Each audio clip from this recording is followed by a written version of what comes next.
Hari ni kita nak spot bag Duli Yang Maha Mulia Sultanah Diana Petra, iaitu Sultanah of Kelantan.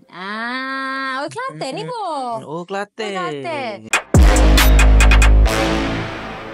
Tapi dia berasal daripada macam ni. Prague. Untuk sebagai tanda hormat, session kali ni kamu kecik Kelantan. Boleh, apa bolehnya? Bukan boleh, boleh. Boleh.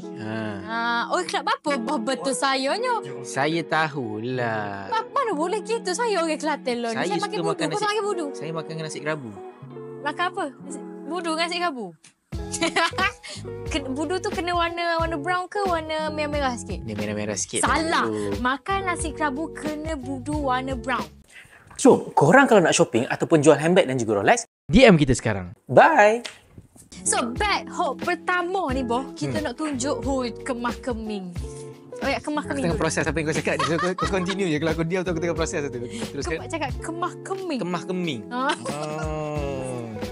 Boh, tengoklah bag pertama Masya Allah, tabarakallah. So, bag pertama Tuanku Sultanah adalah Hermes Kelly Pochette. Wow. Warna apa tu? Ini warna blue. Warna blue. Ataupun bahasa Melayu biru. Biru. Yang ini harganya Betul. harganya RM100,000 sahaja. Sahaja Kelantan. Sahaja. RM100,000 sahaja. Berasa ni husband dia ke Ubi? Hadiah daripada husband dia ke? Kalau itu saya tak pasti sebab bila dah melibatkan royal family ni saya tak nak involve sangat.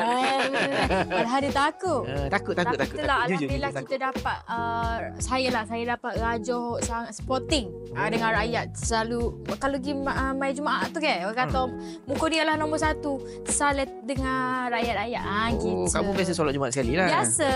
Saya iring dia. Masya. Part timer punya. Okey, tak apa, kita nak tunjuk beg kedua pula. Okey, beg kedua ni saya kejut. Masya Allah, tabarakallah, Habibi.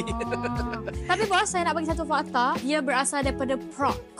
Ataupun dia presenting macam Czech Republic lah. Apa ni? Berasalnya Tunku Sultanah. Oh, ya ke? Ya.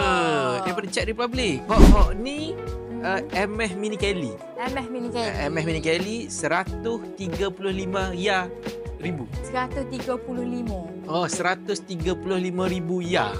Sahaja. Jadinya kedua-dua pasal handbag Tuanku Sultanah harga ia 235,000 ya sahaja. Bunyi sial la ilaha illallah. Bunyi sial pula. Kita banyak lagi sial. Nanti bini aku ingat aku kawin lari pula kan. I tak pergi lah. Tak pergi. I biasa kalau I cakap pergi sial tu. Kalau I cakap keluar, I tak pergi sial. I pergi maju. Tolong masukkan benda ni sebab dia terkejut kan. Sebab masukkan benda ni kan. Tolong Iman masukkan benda ni. So, kedua-dua pasang handbag Tuanku Sultanah. Harga dia tak mahal sangat. Berapa? Harga dia cuma RM235,000 sahaja.